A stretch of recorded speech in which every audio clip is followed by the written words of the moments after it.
Baik, sebelumnya, Assalamualaikum warahmatullahi wabarakatuh.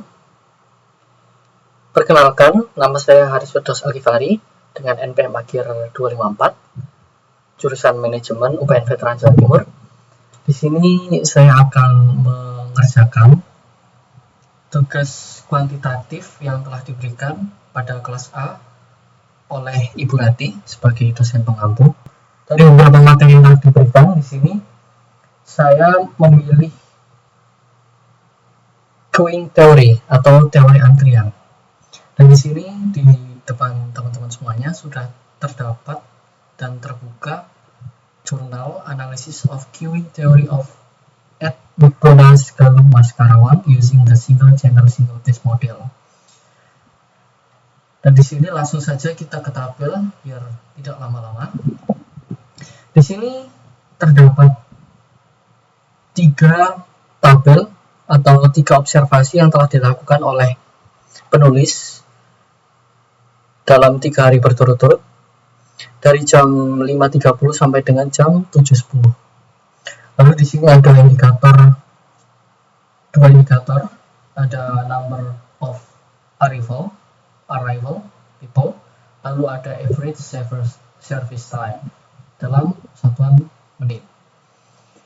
Lalu totalnya juga sudah ada di sini. Total dari number of arrival people-nya ternyata 168. Dan average service time atau dilakukan dengan T itu ada 1,35 menit rata-rata dari waktu servisnya, waktu penyajian kalau dalam F&B konteksnya.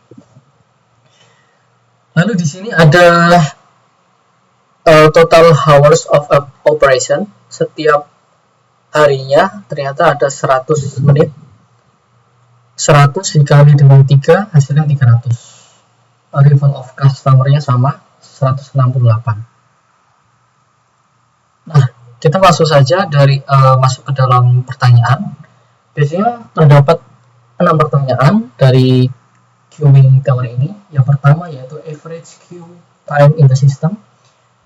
Lalu yang kedua average time queued in the queue.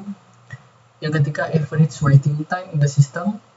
Yang keempat expected time to wait in the queue. Yang kelima server busyness. Yang keenam server unemployment. Ada 6 ya teman-teman ya. Di sini terdapat 6 aspek yang mungkin harus kita cari. Lalu untuk konteks, sebetulnya saya tadi sudah mencoba untuk mencari menggunakan Omni Calculator, tetapi ternyata hasil yang ditampilkan itu kurang detail, kurang tepat seperti itu ya, karena hasilnya mungkin dibulatkan. Jadi mungkin saya akan menggunakan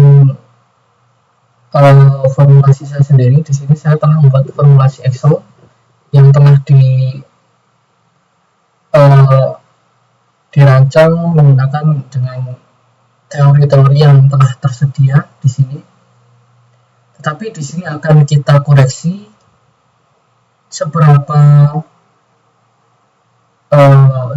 besar ketepatan dari formulasi Excel yang saya ciptakan ini atau saya buat ini. Oke, biar tidak lama-lama langsung saja kita masuk ke dalam perhitungan. Yang pertama, kita akan mencari customer arrival rate. Di sini lambangnya adalah lambda. Lambda sama dengan average number of visit per total hours work, sama dengan 168 per 300, hasilnya 0,56 menit. Di sini 168 per 300 sudah jelas ya teman-teman. Di sini sudah adanya 168 300, tinggal kita bagi saja 0,56 hasilnya. Lalu akan kita coba untuk kita masukkan ke dalam formulasi Excel-nya 0,5600. Lalu selanjutnya kita akan masuk ke dalam MUM atau service level. Di sini MUM sama dengan 1 per T. T-nya 1,35. Di sini ya teman-teman, 1,35 T-nya. hasilnya adalah 0,7407. Langsung saja kita masukkan ke dalam Excel. 0,7407.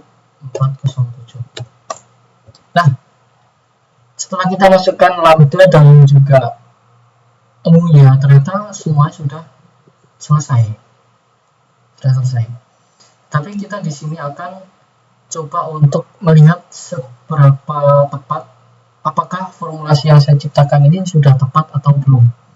Kalau belum, akan kita koreksi di bagian mananya yang masih belum tepat. Seperti itu ya teman-teman ya. Lalu di sini akan kita koreksi di bagian L-nya dulu, atau average customer in system. Di sini 3,0991.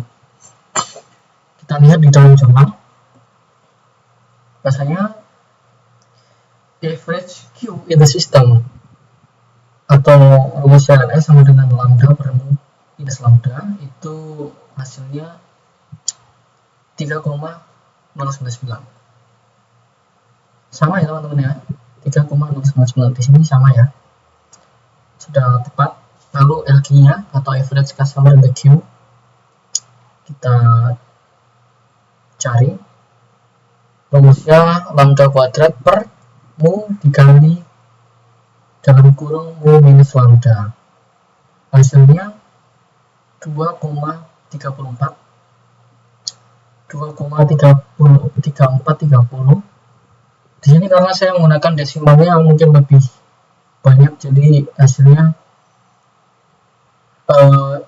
mungkin sedikit berbeda karena di sini saya menggunakan 4 angka di belakang koma, sedangkan di jurnal hanya menggunakan 2 angka di belakang koma. Tetapi hasilnya sudah relatif betul, 2,34. Lalu kita lanjut untuk mencari W ya teman-teman ya. Di sini W adalah average waiting time di sistem dengan rumus W sama dengan 1 per mu dikurangi lambda. Hasilnya 5,53 sudah betul. Lalu lanjut ke WQ atau average time in Q. WQ-nya rumusnya lambda per mu dikali dalam kurung mu minus lambda. Hasilnya 4,183. 4,184. Oh, di sini agak berbeda ya teman-teman ya. Jika kita lihat di jurnal, itu hasilnya 4,183, tetapi di formulasi Excel ini hasilnya 4,184.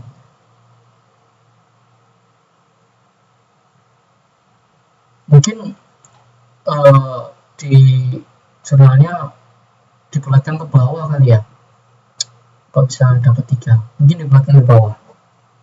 Tetapi harusnya dengan perhitungan ini harusnya hasilnya sama, mungkin dibulatkan ke bawah oleh penulisnya. Lalu kita lanjut untuk mencari K-nya ya teman-teman ya, the level of server activity. Rumusnya sangat mudah sekali, yaitu lambda per mu. Hasilnya di sini 0,7560, di jurnal 0,756 atau 75%. Lalu server unemployment rate atau waktu server tidak ngapa-ngapain atau waktu server nganggur, itu adalah sebesar 24,40%. Di sini 0,2440. Nah, ternyata dari queuing teori yang telah saya buat, formulasi Excel-nya ini sudah relatif tepat, 99% dari jurnal yang kita rujuk. Perhitungannya sudah relatif tepat.